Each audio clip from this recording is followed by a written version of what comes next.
Circular motion का next lecture, जिसमें आज हम लोग डिस्कस करेंगे motion of car on horizontal track और बैंकिंग ऑफ ट्रैक के कंसेप्ट को। चलो स्टार्ट करते हैं। अब देखो, जैसे motion of car on horizontal circular track, तो पहले उसका डिस्कशन हम लोग यहाँ पर कर लेते हैं। ये मैंने एक डायग्राम लिया हुआ है जिसमें कार एक हॉरिजॉन्टल सर्कुलर ट्रैक पर मूव कर रही है।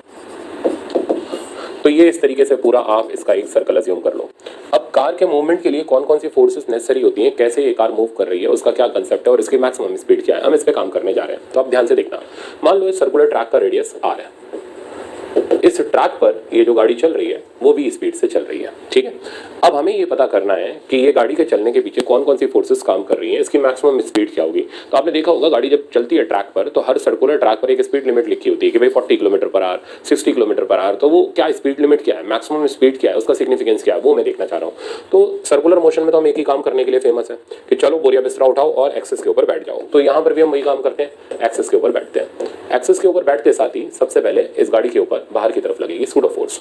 तो मैंने बाहर लगा दिया सूडो का फॉर्मूला हो गया mv²/r। अब मैंने mr ओमेगा स्क्वायर नहीं लिया क्योंकि गाड़ी की हम एंगुलर स्पीड नहीं देखते, वो किलोमीटर पर आवर में लीनियर स्पीड रहती है। तो mv²/r का ये सूडो फोर्स अब गाड़ी को बाहर की तरफ खिसकाने के लिए रिस्पॉन्सिबल है। यानी ये सूडो फोर्स इस गाड़ी को आउट ऑफ द ट्रैक ले जाने जा रहा है, ठीक है ना, मतलब सर्कुलर ट्रैक से बाहर निकालना चाह रहा है। तो जब गाड़ी यूं करके टर्न कर रही है तो सूडो बाहर की तरफ लग रहा है और गाड़ी बाहर की तरफ, ये सूडो गाड़ी को बाहर की तरफ फिसलाने की कोशिश कर रहा है। उस फिसलने से रोकने के लिए अंदर की तरफ आता है अपना स्टैटिक फ्रिक्शन। तो ये स्टैटिक फ्रिक्शन इस गाड़ी को ट्रैक के ऊपर स्लिप कराने से बचाने का काम करता है। अब अगर हम गाड़ी की स्पीड बढ़ाते चले जाएं तो ये सूडो का वैल्यू भी बढ़ता चला जाएगा। सूडो बढ़ता चला जाएगा तो गाड़ी के फिसलने की टेंडेंसी भी बढ़ती चली जाएगी। बढ़ते बढ़ते बढ़ते बढ़ते एक मोमेंट ऐसा आएगा जब ये सूडो एफएस मैक्स के बराबर होने लग जाएगा। अब अगर हमने गाड़ी की स्पीड और बढ़ा दी तो ये सूडो एफएस मैक्स को पार कर जाएगा और गाड़ी इधर से आउट ऑफ ट्रैक चली जाएगी। तो जैसे जैसे गाड़ी की स्पीड बढ़ाते हैं, पहले हम कंसेप्ट लिख लें अब इसका, नहीं तो सारी कहानी होती चली जाएगी। तो as speed of car is increased,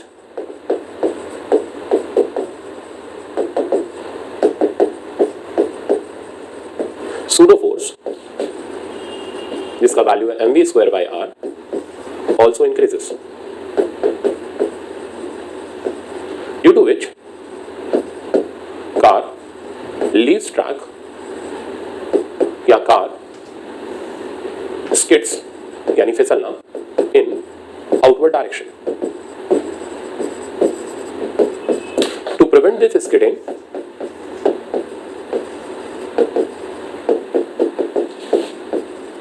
static friction act in inward direction. तो static friction act in inward direction. तो static friction अंदर की तरफ लगता है, ओके। अब जैसे जैसे सूडो बढ़ता चला जाता है एफएस मैक्स भी बढ़ता चला जाता है। तो सेकंड और last point, as speed increases F static also increases, static also increases.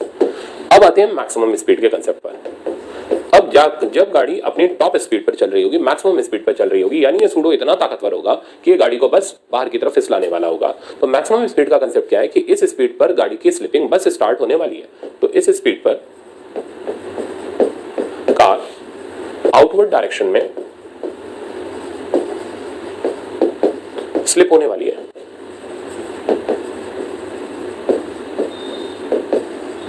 अंदर लगने वाला फ्रिक्शन एफएस मैक्स है। तो अब मैं इस स्पीड को v की जगह v मैक्स कर दे रहा हूं। तो मतलब हम मान के चल रहे हैं गाड़ी अपनी टॉप स्पीड मैक्सिमम स्पीड पर चल रही है। ऐसा होते ही अंदर लगने वाला एफएस मैक्स हो गया, सही है।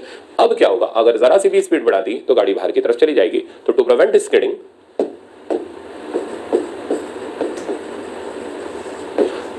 या स्लिपिंग, कुछ भी आप एक वर्ड यूज कर सकते हो।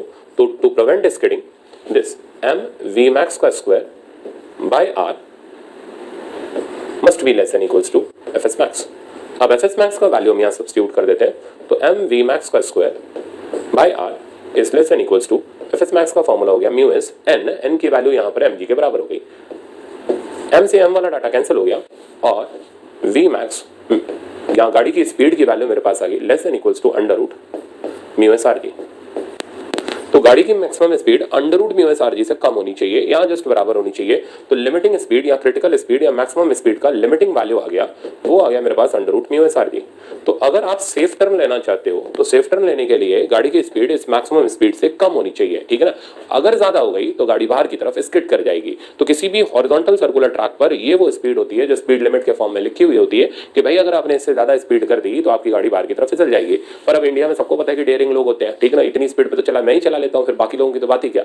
तो डेयरिंग होते हैं, तो इसलिए ये गवर्नमेंट भी बड़ी चालाक है। अब जैसे मान लो स्किडिंग होनी होती है 60-70 किलोमीटर पर आवर की स्पीड पे, तो वो स्पीड लिमिट का बोर्ड 30 पे लगा देंगे, भाई अगला 60 पे जाएगा, 30 से डबल चला जाएगा, इतना उसका ईगो हर्ट हो जाएगा, नहीं 30 पे मैं नहीं चलाऊंगा, मोड़ पे 60 पे चलाऊंगा तो भी मरने से तो बच ही जाएगा। तो ये मैं ट्राई कर चुका हूँ, मेरे को पता है कि ऐसा होता है। तो गाड़ी की स्पीड लिमिट जो है वो स्पीड लिमिट जनरली उससे कम होती है। इसका मतलब ये नहीं कि 30 से हल्का सा भी बाहर निकला गाड़ी आपकी स्किड करेगी। तो वो खैर एक प्रैक्टिकल सी बात इतना रखना भी चाहिए। फिलहाल हमारे पास फिजिक्स की थ्योरी बेस अगर हम फॉर्मुला देखें तो अगर गाड़ी को स्किड होने से बचाना है तो गाड़ी की स्पीड मैक्सिमम स्पीड से हमें कम रखनी पड़ेगी। इससे ज्यादा कर दी तो गाड़ी की स्किडिंग स्टार्ट हो जाएगी। तो आई थिंक अब आपको हॉरिजॉन्टल ट्रैक के ऊपर गाड़ी चलाने का बेसिक प्रिंसिपल समझ आ गया होगा। एक और चीज बड़ी इंपॉर्टेंट है, वो भी सुन लो। तो ये जो मैक्सिमम स्पीड है ये फ्रिक्शन के ऊपर डिपेंड कर रही है। अब मान लो किसी रोड के ऊपर पानी वानी पड़ा हुआ है या आइस वगैरह गिर गई, या किसी मान लो आप हिल रीजन में चल रहे हो, मनाली में चल रहे हो, वहां पर बर्फ वगैरह गिरी हुई है। अब उस टाइम पर अगर आप टर्न लोगे तो म्यू का वैल्यू तो बड़ा कम हो जाएगा, क्योंकि रोड और टायर के बीच में क्या आ चुकी है, आइस आ चुकी है, म्यू बड़ा कम हो जाएगा। म्यू कम हो जाएगा तो वहां गाड़ी की मैक्सिमम स्पीड भी बड़ी कम हो जाएगी। अब सपोज करो अगर म्यू बहुत ही ज्यादा कम हो गया तो ऐसे ट्रैक पर तो गाड़ी चलाना ही पॉसिबल नहीं होगा। यानी इस हॉरिजॉन्टल सर्कुलर ट्रैक का डीमेरिट है कि इसमें गाड़ी की स्पीड फ्रिक्शन कोफिशिएंट के ऊपर डिपेंड करती है। अगर फ्रिक्शन कोफिशिएंट कम है, टायर घिसे हुए हैं या बर्फ वगैरह पड़ी हुई है या पानी गिरा हुआ है, म्यू की वैल्यू कम है, तो गाड़ी की मैक्सिमम स्पीड भी कम होगी। यानी सेफली टर्न लेना उस पर डेंजरस हो जाएगा। या फिर ऐसे बोला जाए सेफ टर्न कम स्पीड पे ही लिया जा सकता है। मान लो बिल्कुल ही म्यू जीरो कर दिया, अगर म्यू ही जीरो कर दिया तो ऐसे में तो फिर गाड़ी चलाना ही उस रोड पे पॉसिबल नहीं होगा। हल्का सा भी कुछ स्पीड आती है गाड़ी आउटवर्ड डायरेक्शन में स्किडिंग स्टार्ट हो जाएगी। तो ये था आपका हॉरिजॉन्टल सर्कुलर ट्रैक का कंसेप्ट, जिसके अंदर हम लोगों ने मैक्सिमम स्पीड का रिजल्ट निकाला under root mu S R D. तो अगर हमें इस गाड़ी को स्किड होने से बचाना है तो टू प्रिवेंट स्किडिंग गाड़ी की स्पीड इस मैक्सिमम स्पीड से कम रखनी पड़ेगी। मैं ये बात यहां पर लिख दे रहा हूं। तो for safe turns speed of car v, car लिख दे रहा हूं, less than equals to and greater than equal to 0, less than equals to under root mu S R G. तो ये गाड़ी की स्पीड की पूरी रेंज आ गई और ये स्पीड डिपेंड कर रही है फ्रिक्शन के कोफिशिएंट के ऊपर। वो फ्रिक्शन का कोफिशिएंट अगर कम है तो मैक्सिमम स्पीड कम होगी, ज्यादा है तो कोई दिक्कत नहीं। अब आते हैं दूसरे कंसेप्ट। दूसरा कंसेप्ट फिर से इंटरेस्टिंग कंसेप्ट है, इसको बोलते हैं बैंकिंग ऑफ रोड। फिर इसके हम प्रॉब्लम देखेंगे। अब बैंकिंग ऑफ रोड का कंसेप्ट मतलब रोड के आउटर हिस्से को हम थोड़ा सा टिल्ट कर देते हैं, उठा देते हैं, जैसा आपको डायग्राम में नजर आ रहा है। तो रोड के इस आउटर एज को थोड़ा सा इनर एज के मुकाबले उठा दिया गया, late say that H height तक उठा दिया, ठीक। तो इनर एज के कंपैरिजन में आउटर एज को थोड़ा सा उठा दिया गया इस तरीके से। तो ऐसे टाइप के ट्रैक को हम बोलते हैं बैंक ट्रैक, जो इस तरीके से चलता है। अब इसमें कोई बहुत ज्यादा एंगल पर भी नहीं उठा देते। अच्छा, तो एंगल पर उठाने का कंसेप्ट ये रहता है कि ये जो एंगल होता है, पहली बात तो ये एंगल बहुत छोटा सा एंगल होता है। ये नहीं कि यहाँ पर आपने 45 डिग्री के एंगल पर उठा करके रख दिया इसको। ऐसा कर दोगे तो फिर क्या होगा, गाड़ी अपने आप ही स्किड करके अंदर आ जाएगी जब tan थीटा म्यू से बड़ा हो जाएगा। तो भाई मान लो कोई पर्सन, अब मान लो किसी ने इंजीनियर ने बेचारा क्या था, रिश्वत देके इंजीनियरिंग करने घुस गया, तो मान लो किसी ने रोड बना दी और 45 डिग्री पर इंक्लाइन बना दी। अब बेचारा ड्राइवर है, यहाँ से उतरा, गाड़ी खड़ी करके अपना चाय नाश्ता करने निकला, तो देखा गाड़ी साथ साथ चलती चली आई। क्यों? क्योंकि tan थीटा म्यू से बड़ा है। तो ऐसे में गाड़ी अगर रोक रहे हो तो रुकी रहनी चाहिए ना। तो इसलिए tan थीटा का वैल्यू म्यू से बहुत ही ज्यादा छोटा होता है। तो ये वाला सिचुएशन इसमें होल्ड करता है कि गाड़ी को रोकोगे तो रुकी गिरेगी, वो तुम्हारे पीछे पीछे नहीं चली आएगी, नहीं मेरे को भी चाय नाश्ता कराओ। तो गाड़ी वहां पर रुकी रहेगी, वो अंदर की तरफ स्लाइड करके नहीं आएगी। बट हम लोग न्यूमेरिकल प्रॉब्लम में ये वाला केस भी ले लेते हैं, ठीक है ना। तो ये केस भी हम कंसिडर करते हुए चलते हैं। अब इन केसेस पे आपका रिसेंटली अभी नीट के अंदर प्रॉब्लम भी आया था। तो अब मैं स्टार्ट कर रहा हूँ सारी की सारी डिटेल से ये काम। तो ये जो गाड़ी चल रही है, इस गाड़ी की स्पीड आप ले लो बैंक रोड पर, और ये स्पीड हम एज यूजुअल v ले लेते हैं। ट्रैक ये रहा, रेडियस ऑफ ट्रैक आप r ले लो, और एक ही काम हम करते हैं, एक्सेस पे बैठ करके सूडो लगा देते हैं। तो अब मैंने सूडो बाहर लगा दी, सूडो का फॉर्मूला हो गया mv²/r। अब देखो आम तरीके से इंसान जो करता है, क्योंकि ये मैंने डायग्राम बुक से उठाया हुआ है, तो आम तरीके से जब इंसान इस प्रॉब्लम को करता है तो अंदर की तरफ फोर्सेस का कंपोनेंट लेता है, बैलेंस करता है। पर हम आम इंसान की तरह नहीं करते, हम लोग के कंसेप्ट अलग चलेंगे। तो हमने बाहर की तरफ सूडो लगा, ये डायग्राम सिर्फ इसलिए उठाया ताकि आपको पूरी फील आ जाए, ये दिखा पाऊं कि बैंक रोड होती कैसी, दिखाई कैसे देती है। अब बैंक रोड पर अगर मैं कंसेप्ट लगाता हूं तो मेरा कंसेप्ट कुछ और लगता है, और उससे रिजल्ट एक ऐसा रिजल्ट आता है जो आपके लिए बड़ा मजेदार रहेगा। आप सुनो, तो ये जो बैंक रोड का रिजल्ट है, मैं इसको यहां पर दिखा रहा हूं। तो ये बैंक रोड मैंने दिखाई थीटा एंगल पर, गाड़ी को मैंने ऐसे दिखा दिया, ठीक। और ये ट्रैक के सेंटर पर हम बैठे हुए सब चीज को ऑब्जर्व कर रहे हैं। फोर्स सूडो की इधर की तरफ लगा दी, mv²/r। अब अब किसी को नॉर्मल फ्रिक्शन ये वो करने की जरूरत नहीं है। अब आपको यहाँ पर ये सूडो फोर्स आप देख रहे हो जो मैंने इस बैंक ट्रैक पर लगवाई है, ठीक है ना, हॉरिजॉन्टल के पैरेलल है। अब यहाँ पर आपको कंसेप्ट याद आना चाहिए फ्रिक्शन का, जो मैंने आपको बताया था पैरेलल फोर्सेस और parallel forces to incline, parallel forces to ground जो रोकने के लिए चाहिए होती है। याद दिलाता हूँ, इंक्लाइन प्लेन के ऊपर हमने ऑब्जेक्ट रखा तो मिनिमम फोर्स जो रोकने के लिए नीचे आने से बचाने के लिए चाहिए होती है वो होती है mg sin theta minus mu cos theta. ज्यादा लगाएं तो मैक्सिमम फोर्स की वैल्यू होती थी mg sin theta plus mu cos theta. Same वही रिजल्ट यहाँ चाहिए। यही फोर्स अगर ग्राउंड के पैरेलल होती थी तो इसके वैल्यू होते थे, क्या होते थे, mg sin theta minus mu cos theta, फिर नीचे उल्टा करके लिखना होता था। और मैक्सिमम फोर्स का वैल्यू होता था mg sin theta plus mu cos theta और नीचे उल्टा करके लिखना होता था। तो अब चेक करो ये सूडो इस तरीके से एक्ट कर रहा है। मिनिमम फोर्स का काम क्या होता था, ऑब्जेक्ट को नीचे आने से रोकना। अब यहीं पर सारा सस्पेंस आपके नीट एग्जाम का स्टार्ट होता है, ठीक है ना। अब सुनो, अगर tan theta less than mu है, मतलब ये जो लिफ्टिंग ऑफ आउटर एज है ये कोई बहुत ज्यादा बड़ी नहीं है, ठीक है ना, छोटी सी लिफ्टिंग है। तो अगर tan थीटा म्यू से छोटा है ऐसे में गाड़ी अंदर स्किड नहीं करेगी और हमें कोई मिनिमम फोर्स की जरूरत नहीं है इसे रोकने के लिए। यानी आप गाड़ी की स्पीड को 0 भी कर दो तो भी काम चल जाएगा। अच्छी तरह बात ध्यान से समझना। तो जब tan theta less than mu होता है ऐसे सिचुएशन में गाड़ी को ट्रैक के ऊपर आराम से रोका जा सकता है। गाड़ी को चलाते रहने की जरूरत नहीं है, किसी सूडो फोर्स की उसे रोकने के लिए जरूरत नहीं है। तो पॉइंट लिखते हैं। तो अगर tan theta less than mu है देन, अरे क्या लिख रहा हूं मैं भी, देन ऐसे बैंक रोड पर कार रेस्ट पर रह सकती है। यानी गाड़ी की मिनिमम स्पीड 0 हो गई, ठीक है। ये हो गया इसका पहला पॉइंट। दूसरा, अब जब आप गाड़ी की स्पीड बढ़ाते जाते हो तो गाड़ी की स्पीड बढ़ाते जाने से ये mv²/r बढ़ाते जाने से सूडो का एक अपवर्ड कंपोनेंट आता है जो बढ़ता चला जाता है।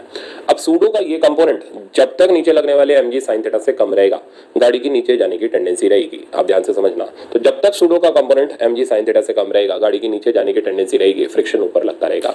जैसे जैसे स्पीड बढ़ाते जाओगे सूडो का कंपोनेंट बढ़ता जाएगा। जहां सूडो का कंपोनेंट और mg का कंपोनेंट एक दूसरे को बैलेंस कर लेंगे फ्रिक्शन की कोई जरूरत नहीं रहेगी क्योंकि इफेक्टिव फोर्स 0 हो जाएगी। इस स्पीड को हम बोलते हैं क्रिटिकल स्पीड।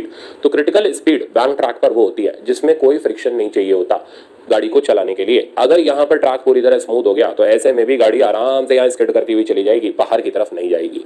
अब अगर हम स्पीड को और बढ़ाएं तो mv²/r का कंपोनेंट mg sin थीटा से बढ़ जाएगा। गाड़ी के ऊपर स्किड करने के चांसेस बनेंगे, फ्रिक्शन नीचे लगेगा। और बढ़ाएं और चांसेस ऊपर स्किड करने के बढ़ते चले जाएंगे। तो जब गाड़ी अपनी मैक्सिमम स्पीड पे चल रही होगी, यहाँ गाड़ी की लिमिटिंग स्पीड होगी, मैक्सिमम स्पीड होगी, तो ऐसे में ऊपर लगने वाला सूडो इतना ज्यादा हो गया होगा कि mg sin थीटा को एक्सीड करने वाला होगा, या mg sin थीटा से इतना ज्यादा हो गया होगा कि बस fs max उसको रोक करके ऊपर जाने से रोकेगा। मतलब फिर से मैं क्लियर करूं, ऊपर लगने वाला सूडो का कंपोनेंट इतना ज्यादा हो गया होगा कि गाड़ी को आउट ऑफ ट्रैक ले जाने वाला होगा, तो नीचे लग रहा होगा fs max। अब अगर आपने जरा सी भी स्पीड और बढ़ा दी तो वेल्डिंग टूट जाएगी और गाड़ी बाहर की तरफ स्किड करते हुए चली जाएगी। तो ये था पूरा का पूरा कार का बैंकिंग ऑफ रोड के ऊपर प्रिंसिपल। तो वापस से सुन लो, अगर tan theta less than mu है तो ऐसे में गाड़ी रोकी जा सकती है, गाड़ी की मिनिमम स्पीड 0 होगी। अब आप गाड़ी की स्पीड बढ़ाओगे तो बाहर लगेगा सूडो, सूडो का कंपोनेंट ऊपर आएगा, mg sin थीटा नीचे की तरफ है। जब तक सूडो का कंपोनेंट mg sin थीटा से कम रहेगा तब तक फ्रिक्शन ऊपर लगता रहेगा। जब दोनों बराबर होंगे ऐसे में गाड़ी को चलाते रहने के लिए किसी फ्रिक्शन की हमें जरूरत नहीं। जब mv²/r का कंपोनेंट mg sin थीटा से ज्यादा हो जाएगा गाड़ी ऊपर की तरफ जाने लगेगी, ट्रैक से बाहर निकलने लगेगी, स्टैटिक फ्रिक्शन नीचे आ जाएगा। लिमिटिंग कंडीशन यानी गाड़ी की मैक्सिमम स्पीड पर ऊपर लगने वाला कंपोनेंट इतना ज्यादा हो चुका होगा कि बस ये वेल्डिंग तोड़ने ही वाला होगा और नीचे लग रहा होगा fs max। अब अगर उससे ज्यादा फोर्स कर दिया तो फिर वेल्डिंग टूट जाएगी और गाड़ी ऊपर स्किड कर जाएगी। तो जब क्वेश्चन में गाड़ी की मैक्सिमम स्पीड पूछा जाता है तो मैक्सिमम स्पीड वो स्पीड होती है जो उसको बाहर निकाल के ले जाने वाली होती है। जब पूरा पूछा जाता है गाड़ी ऑप्टिमम स्पीड पर चल रही है, क्रिटिकल स्पीड पर चल रही है, तो क्रिटिकल स्पीड वो स्पीड होती है जहां फ्रिक्शन की कोई जरूरत नहीं होती। सूडो का कंपोनेंट और mg का कंपोनेंट एक दूसरे को खुद ब खुद बैलेंस कर लेते हैं। मिनिमम स्पीड जब पूछा जाता है तो देखना पड़ता है tan theta less than mu है या tan theta greater than mu है। तो लेस देन म्यू का तो मैंने आपको क्लियर कर दिया। ग्रेटर देन म्यू में क्या होता है, अगर ग्रेटर देन म्यू है तो ऐसे में गाड़ी रोक के नहीं जा सकते क्योंकि वो स्किड करके नीचे आएगी। ऐसे में गाड़ी को चलाते रहना पड़ेगा ताकि ऊपर लगने वाला सूडो mg sin थीटा के साथ मिलकर के fs max को बैलेंस कर ले, यानी मिनिमम कंडीशन हमें लगाती रहनी पड़ेगी। फिर जैसे जैसे हम सूडो बढ़ाते जाएंगे नीचे आने की टेंडेंसी कम होती जाएगी। जब ऊपर का कंपोनेंट नीचे का कंपोनेंट को बैलेंस कर लेगा क्रिटिकल वेलोसिटी आ जाएगी। जब ये कंपोनेंट इससे ज्यादा हो जाएगा तो स्किडिंग के चांस ऊपर बढ़ जाएंगे। तो मिनिमम और मैक्सिमम स्पीड और क्रिटिकल स्पीड, मिनिमम स्पीड 0 नहीं तब नहीं मिलेगी जब tan theta greater than mu है। तो इन सब बातों को अब हम यहाँ पर पूरा डिस्कस करने जा रहे हैं। इतना डिटेल्ड ये टॉपिक होता है, बुक के अंदर इतना सा दे रखा होता है, तो अब सीखो। तो ऐसे बैंक रोड पर गाड़ी रेस्ट पर रह सकती है, वी मिनिमम 0। ऑप्टिमम स्पीड, अब ऑप्टिमम स्पीड किसको कहते हैं, तो ऑप्टिमम स्पीड ये वो स्पीड होती है जिसके लिए ट्रैक को बैंक करते हैं, ठीक है ना, मतलब कोई फ्रिक्शन की रिक्वायरमेंट ना हो तो भी गाड़ी चल सके, उस स्पीड को बोलते हैं ऑप्टिमम स्पीड। तो वो स्पीड जिस पर कोई फ्रिक्शन की रिक्वायरमेंट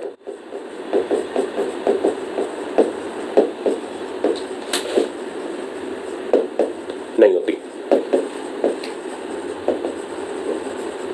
तो ऐसे सिचुएशन के अंदर जिसमें गाड़ी में कोई फ्रिक्शन की रिक्वायरमेंट नहीं है, ऐसे सिचुएशन में इस ट्रैक के ऊपर अब ध्यान देना, जब गाड़ी चल रही होती है तो v स्पीड से गाड़ी चल रही है, सूडो बाहर लगा mv²/r। अब हम सूडो के कंपोनेंट करते हैं और सूडो का अपवर्ड कंपोनेंट आया मेरे पास, ये एंगल थीटा है तो इधर का एंगल भी थीटा हो गया। इधर साइड कंपोनेंट आया mv²/r cos थीटा, नीचे mg का कंपोनेंट आया mg sin थीटा। दोनों ने एक दूसरे को बैलेंस कर लिया और फ्रिक्शन की कोई रिक्वायरमेंट जब ट्रैक पर नहीं होती तो ऐसी स्पीड को बोलते हैं ऑप्टिमम स्पीड। तो एट ऑप्टिमम स्पीड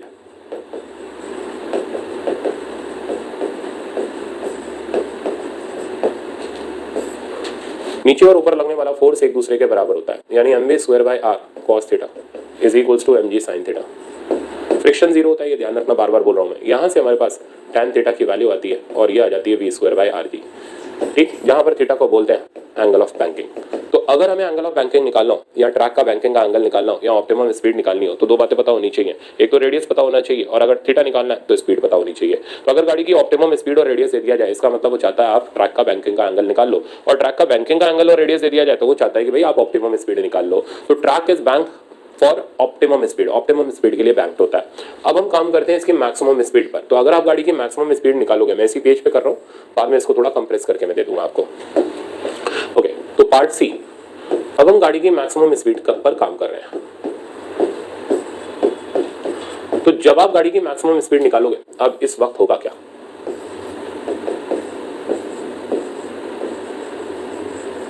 तो गाड़ी जब मैक्सिमम स्पीड पर चल रही होगी तो लगने वाला सूडो mv²/r भी मैक्सिमम होगा। अब इस सिचुएशन में ये सूडो का जो ऊपर वाला कंपोनेंट है, दैट मींस mv_max² ये इतना ज्यादा हो गया होगा कि ये गाड़ी को स्किड करा के ऊपर ले जाने वाला होगा। नीचे लग रहा होगा mg sin थीटा और स्किडिंग से रोकने के लिए, बचाने के लिए fs max नीचे लग रहा होगा। fs max का फॉर्मूला म्यू इनटू n होगा, पर n का वैल्यू mg cos थीटा नहीं होगा क्योंकि इसका कंपोनेंट भी आएगा। अब हम इस मैक्सिमम स्पीड को निकालने के लिए फोर्स की बैलेंसिंग नहीं करने जा रहे, हम पुराना रिजल्ट इस्तेमाल करने जा रहे हैं कि अगर फोर्स इंक्लाइन के पैरेलल होती है तो इस फोर्स की मैक्सिमम वैल्यू का क्या फॉर्मूला होता था। तो फोर्स की मैक्सिमम वैल्यू का फॉर्मूला होता था जो ऊपर उठा के निकाल के ले जाने वाली होती थी, आता ही नहीं को बैलेंस करके था, बट वो फ्रिक्शन में हमने डायरेक्ट याद किया था, वही हम यहाँ पे यूज करेंगे, mg sin theta plus mu cos theta divided by cos theta minus mu sin theta. तो मैक्सिमम फोर्स की जगह आ गया mv_max² is equals to mg। अब मैं इसको tan में कन्वर्ट कर ले रहा हूं तो मेरे लिए ज्यादा बेहतर हो जाएगा, ऊपर नीचे cos से डिवाइड करके, तो tan theta plus mu divided by 1 minus mu tan theta. Okay, m से m कैंसिल हो गया और यहां पर मेरे पास गाड़ी की वो मैक्सिमम स्पीड आ गई कि अगर भाई आपने इससे ज्यादा कर दिया, अब गाड़ी ट्रैक पर ऊपर निकल जाएगी स्किड करते हुए, tan theta plus mu by में 1 माइनस म्यू tan थीटा। तो ये कुल मिलाकर के मेरे पास तीन रिजल्ट आए। अब इन तीनों रिजल्ट्स को मैं नेक्स्ट पेज पर आपको क्लियर कर दे रहा हूं। तो मेरे जो तीन रिजल्ट हैं इसके अंदर वही हैं, पहले रेंज। तो रेंज लिखते वक्त अब हमें ये देखना पड़ेगा कि tan theta less than mu है या ग्रेटर देन म्यू।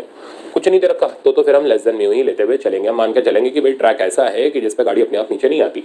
तो ऐसे सिचुएशन में जो रेंज होगी गाड़ी की स्पीड की, कम से कम 0 हो गई, ज्यादा से ज्यादा हो गई √r tan theta plus mu, ये रटा रहना चाहिए अब आपको, divided by 1 minus mu tan theta. Optimum speed अगर हम निकालें तो ऑप्टिमम स्पीड यानी वो स्पीड जिसपे कोई फ्रिक्शन नहीं चाहिए। तो ऑप्टिमम स्पीड निकालने के लिए हमारी आइडेंटिटी होगी tan theta is equals to v0² और v0 में इसलिए लगा रहा हूं ताकि ऑप्टिमम का सिंबल बन जाए बाय rg। तो ये वो जगह होगी जिस वक्त गाड़ी पर कोई फ्रिक्शन नहीं लग रहा होगा, गाड़ी में ना ऊपर जाने की टेंडेंसी होगी स्किड करके, ना नीचे आने की, क्योंकि दोनों ऊपर नीचे वाले फोर्सेस बैलेंस कर रहे होंगे। तो ये मैंने आपको पूरा डिटेल्ड कंसेप्ट पढ़ाया, ठीक है ना, बैंकिंग ऑफ ट्रैक का, बट उस ट्रैक के ऊपर का जिसका tan theta less than mu है। अब अगर इसका tan theta greater than mu हो जाए तो केस नंबर 2, तो अगर tan थीटा की वैल्यू ग्रेटर देन म्यू हो जाए तो ऐसे सिचुएशन में मिनिमम स्पीड 0 नहीं होगी, मिनिमम स्पीड की भी वैल्यू आएगी। और वो वैल्यू निकालने के लिए हमें एफ मिनिमम का फॉर्मूला देखना पड़ेगा जो फ्रिक्शन में हमने फिर से पढ़ा था, और वो फॉर्मूला मैं लिख रहा हूँ mg sin theta minus mu cos theta divided by cos theta plus mu sine theta, जिसको अब हम tan में कन्वर्ट कर लेते हैं। तो tan में कन्वर्ट करोगे तो एफ मिनिमम का फॉर्मूला मेरे पास आ जाएगा mg tan theta minus mu upon 1 plus mu tan theta. तो अब रेंज अगर मैं निकालूं, अच्छा रेंज से भी पहले एफ मिनिमम की वैल्यू डालनी पड़ेगी, तो M V square by R, यानी ये वो मिनिमम स्पीड होगी जिससे गाड़ी तो चलाते रहनी पड़ेगी, नहीं तो अंदर स्किड करके आ जाएगी, ठीक है ना। तो यहाँ पंगे 3 है, अगर रोक दी तो भैया सड़क के अंदर आ जाएगी। तो इस मिनिमम स्पीड से कम करते ही गाड़ी अंदर खसक आएगी। अब इससे बढ़ाना शुरू करोगे तो फ्रिक्शन धीरे धीरे कम होगा, ऑप्टिमम स्पीड पर फ्रिक्शन 0 होगा, ऑप्टिमम से ज्यादा करते ही गाड़ी ऊपर स्किड करेगी, फ्रिक्शन नीचे लगेगा, और मैक्सिमम स्पीड पे जब चल रहा होगा तो बस गाड़ी बाहर जाने वाली होगी। तो ये पूरा गाड़ी चलाने का सिचुएशन रहा बैंक ट्रैक के ऊपर। तो M B minimum square by R is equals to M G tan theta minus mu 1 plus mu tan theta. m से m कैंसिल हो गया और v min का रिजल्ट मेरे पास आ गया under root R G tan theta minus mu 1 plus mu tan theta. अब हम इसकी रेंज लिख सकते हैं। तो गाड़ी की रेंज मेरे पास आ गई, स्पीड की रेंज मेरे पास आ गई, और ये स्पीड कहाँ से कहाँ के बीच में लाई कर रही है मैं लिख रहा हूँ। तो मिनिमम स्पीड की वैल्यू होगी root under R G tan theta minus mu by में 1 प्लस म्यू tan थीटा, और मैक्सिमम स्पीड की रेंज होगी under root R G plus mu divided by 1 minus mu tan theta.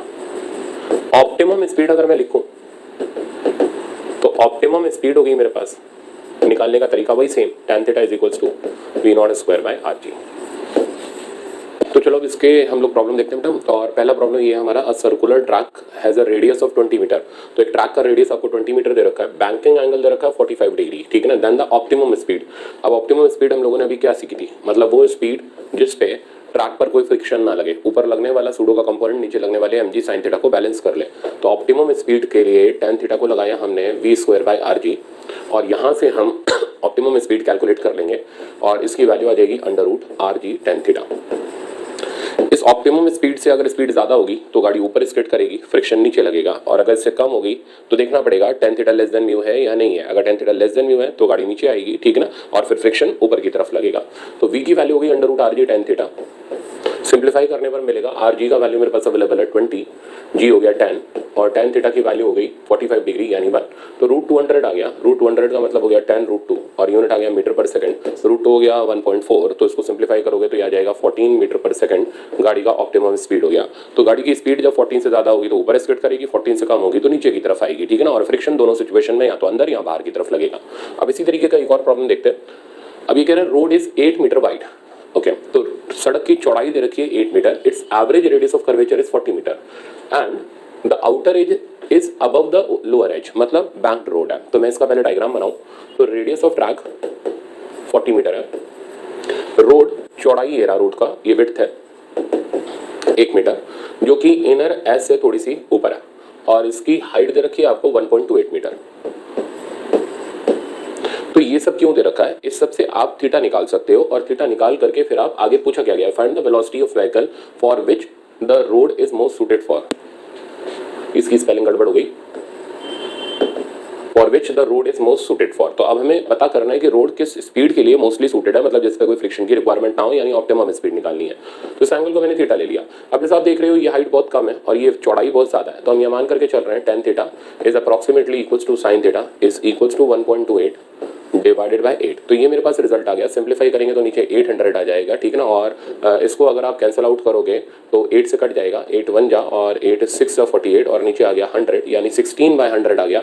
16/100 को अगर हम और सिंप्लीफाई करेंगे तो ये आ जाएगा 4/25, ठीक है। तो ये tan थीटा की वैल्यू मेरे पास आ गई, जो कि 4/25 आ गई। अब हमें रोड की मोस्ट सुटेबल वेलोसिटी निकालनी है, तो यानी अब हम ऑप्टिमम स्पीड निकाल देते हैं। तो v square by R G, और v का वैल्यू हो गया मेरे पास under root R G tan theta, data substitute कर देते हैं। एवरेज रेडियस रोड का हमने ले रखा है 40 मीटर, और g का वैल्यू हो गया 10 इंटू 4/25, और इसको बेटा आप सिंप्लीफाई करेंगे तो ऊपर से आ गया 1600 का रूट हो गया 40, यानी 40 बाहर आ गया, 25 का रूट 5 बाहर आ गया, 5 8 या 40, यानी road is most suited for the speed of 8 metre per second. 8 से ऊपर की स्पीड होते ही गाड़ी ऊपर की तरफ जाने लगेगी, फ्रिक्शन अंदर लगेगा, कम होते ही गाड़ी अंदर आएगी, फ्रिक्शन बाहर लगेगा। तो ये ठीक ठाक प्रॉब्लम था। अब नेक्स्ट प्रॉब्लम देखो आप, ये भी काफी अच्छा प्रॉब्लम है। ये कह रहा है a turn of radius 20 metre is banked for vehicles going at a speed of 36 kilometre per our.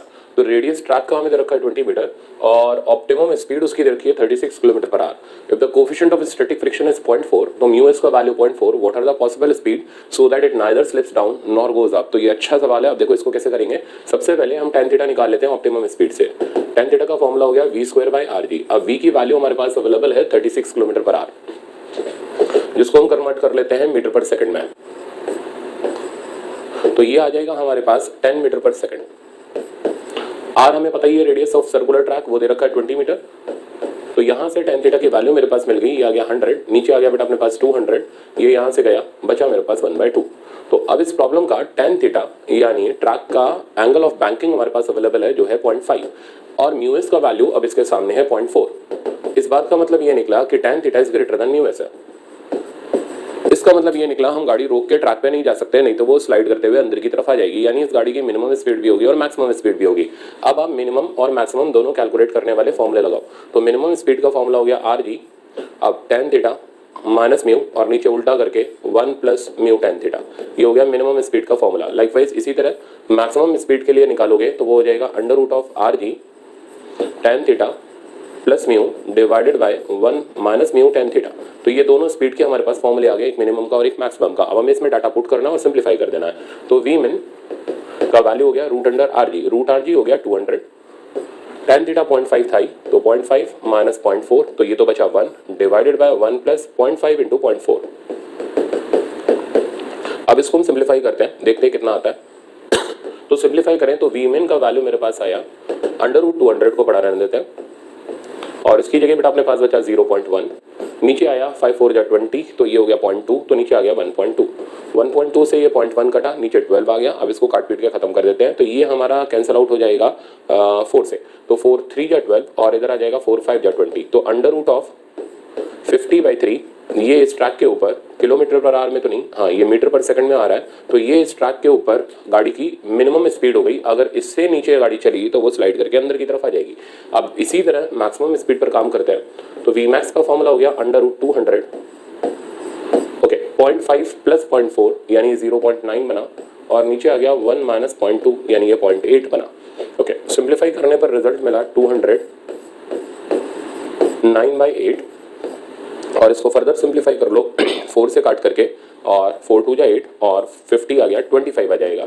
तो √25 इंटू 9 और इसमें से 5 और 3 बाहर चला जाएगा, तो 15 मीटर पर सेकंड ये इस ट्रैक के ऊपर गाड़ी की मैक्सिमम वेलोसिटी आ गई। इससे ज़्यादा वेलोसिटी कर दी तो गाड़ी ऊपर की तरफ स्लाइड कर जाएगी। तो ये आपने देखा पूरा बैंकिंग ऑफ ट्रैक का हमारा पूरा कंसेप्ट था और ये बढ़िया काफ़ी अच्छा सवाल था। इसके बाद हम लोग स्टार्ट करेंगे वर्टिकल सर्कुलर मोशन, उसके कंसेप्ट सीखेंगे। Thank you so much.